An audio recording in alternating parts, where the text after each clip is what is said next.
अस्सलामु अलैकुम रहमतुल्लाहि व बरकातुहू। प्यारे नाज़रीन कराम, खैर मक़दम है आपका हमारे यूट्यूब चैनल के अंदर। अब इंशाअल्लाह रहमान हम आज की इस वीडियो से नमाज की शुरुआत करेंगे। नमाज की शुरुआत करने से पहले कौन कौन सारी चीज़ें ज़रूरी थीं और ज़रूरत हुआ करती हैं, वो तमाम चीज़ें आपके सामने आ चुकी हैं। अब हम डायरेक्ट नमाज की शुरुआत करेंगे। हम खड़ा होंगे मुसल्ले पर, जयनमाज पर, तो सबसे पहले अल्लाहु अकबर कहते हुए अपने दोनों हाथों को उठाएंगे। अल्लाहु अकबर कहते हुए अपने दोनों हाथों को उठाएंगे। अब मसला ये होता है कि हम जब रफ़उल यदैन करेंगे, दोनों हाथों को उठाएंगे, तो ये हाथ कहाँ तक उठेगा। कुछ लोगों को आपने देखा होगा या बहुत सारे लोगों को आपने देखा होगा कि अल्लाहु अकबर कहते हुए कोई इतना हाथ उठाता है, कोई इतना हाथ उठाता है। बहुत सारे लोगों को आपने देखा होगा कान के अंदर अपने दोनों अंगूठी को घुसा लेते हैं, उसके बाद नीचे गिरा करके तब नियत बांधते हैं। क्या यह तरीक़ा सही है? अल्लाह के नबी सल्लल्लाहु अलैहि वसल्लम हज़रत हुमैद सादी रज़ियल्लाहु ताला अन्हु इरशाद फरमाते हैं, अल्लाह के नबी सल्लल्लाहु अलैहि वसल्लम जब नमाज के लिए तकबीर करते थे और अपने दोनों हाथों को उठाते थे तो रफ़अ यदैहि हत्ता युहादिया बिहिमा मनकिबैहि, और दूसरी हदीस के अंदर इला हद्वी मनकिबैहि, यानी कि आप सल्लल्लाहु अलैहि वसल्लम जब रफ़उल यदैन करते थे तो अपने दोनों हाथों को अपने कंधे तक उठाते थे, कंधा तक।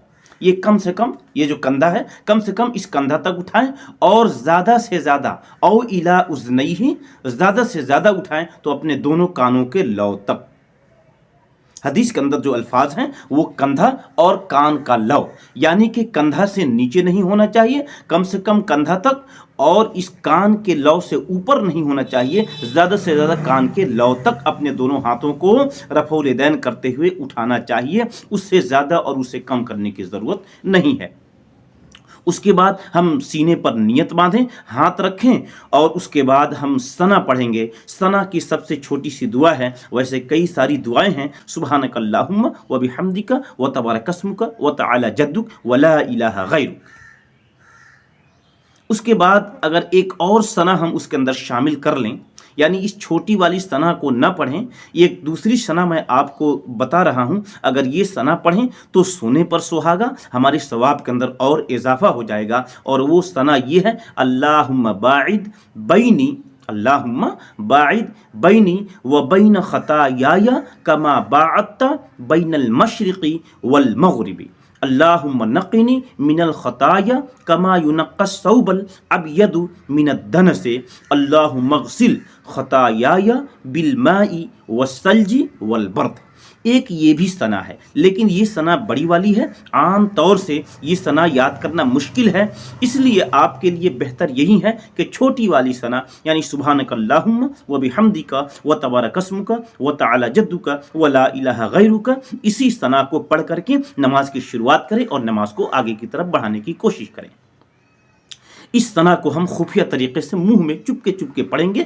उसके बाद हम सूरतुल फातिहा की क़िरात करेंगे, अल्हम्दुलिल्लाहि रब्बिल आलमीन। आम तौर से सभी हजरात को ये सूरत, छोटी सी सूरह है, सूरतुल फातिहा के नाम से मशहूर है, ये याद ही रहती है। इस सूरों को पढ़ेंगे और उसके बाद कोई छोटी सी सूरह पढ़ेंगे, और फिर हम अल्लाहु अकबर कहते हुए फिर अपने दोनों हाथों को दोनों कंधों तक या दोनों कानों के लौ तक ही उठाएंगे, उससे ज़्यादा नहीं और उससे कम नहीं उठाना है। फिर हम रुकू के अंदर चले जाएंगे। रुकू में जाने के बाद हम रुकू की दुआ जो पढ़ेंगे वो ये होगी, सुबहान रब्बियल अज़ीम। ये दुआ 3 मरतबा पढ़ी जाएगी। अगर इसके साथ एक और दुआ मिलाना चाहें तो वो भी शामिल कर सकते हैं, और वो दुआ ये है, सुब्हुन कुद्दुसुन रब्बुल मलाइकतु वर रूह, यानी कि सुबहान रब्बियल अज़ीम, सुबहान रब्बियल अज़ीम, सुबहान रब्बियल अज़ीम। ये 3 मरतबा पढ़ने के साथ साथ इसके अलावा सुब्हुन कुद्दुसुन रब्बुल मलाइकतु वर रूह, अगर इस दुआ को भी हम मिलाना चाहें तो सोने पर सुहागा, हमारी नमाज के सवाब में और इजाफा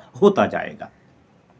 अब सवाल पैदा ये होता है कि हम रुकू कैसे करेंगे। रुकू की तो ये दुआ है, ठीक है, अच्छी बात है, लेकिन रुकू की कैफियत, तरीक़ा क्या होना चाहिए? उसका तरीक़ा ये है कि हमारी पीठ और गर्दन एकदम बराबर होनी चाहिए, सीधी होनी चाहिए। ऐसा नहीं कि हमारी पीठ ये ऊँट की कुहान की तरह ऊपर की तरफ हो जाए और हमारा जो सर है, हमारी गर्दन है, नीचे की तरफ झुक जाए। आपने बहुत सारे लोगों को देखा होगा, गर्दन या तो ऊपर कर लेते हैं या नीचे की तरफ झुका लेते हैं। ये तरीका गलत है। इस तरीके के मुताबिक हमारी रुकू सही नहीं होगी। हमारी पीठ बराबर होनी चाहिए, एकदम इतनी बराबर होनी चाहिए कि अगर पानी का मटका उस पर रखा जाए तो वो मटका टिक जाए, अड़ जाए, वो गिरने ना पाए, इतनी बराबर होनी चाहिए। और हमारी जो नज़र है, निगाह है, सजदे की जगह पर होनी चाहिए। बाज़ लोग रुकू में जाते हैं तो अपनी पैर की अंगुलियों को गिनना शुरू करते हैं और नाखून कितना बड़ा है छोटा है उसको देखने लगते हैं। ये तरीका गलत है। हमारी निगाह सजदे की जगह पर होनी चाहिए और रुकू की दुआ 3 मरतबा, कम से कम, ज़्यादा से ज़्यादा 5 मरतबा, 7 मरतबा, 9 मरतबा, 11 मरतबा, कोई क़ैद नहीं और कोई गिनती की शर्त नहीं है। आप जितना चाहें पढ़ें, लेकिन कोशिश ये हो कि वो ताक़ हो। जी हाँ दोस्तों, बहरहाल तो ये रुकू का तरीक़ा और ये रुकू की दुआ हो गई। अब समी अल्लाहु लिमन हमिदा कहते हुए हम खड़े हो जाएंगे। उसके बाद कौन सी दुआ पढ़ी जाएंगी, इंशाअल्लाह रहमान अगली वीडियो के अंदर आपके सामने पेश की जाएगी।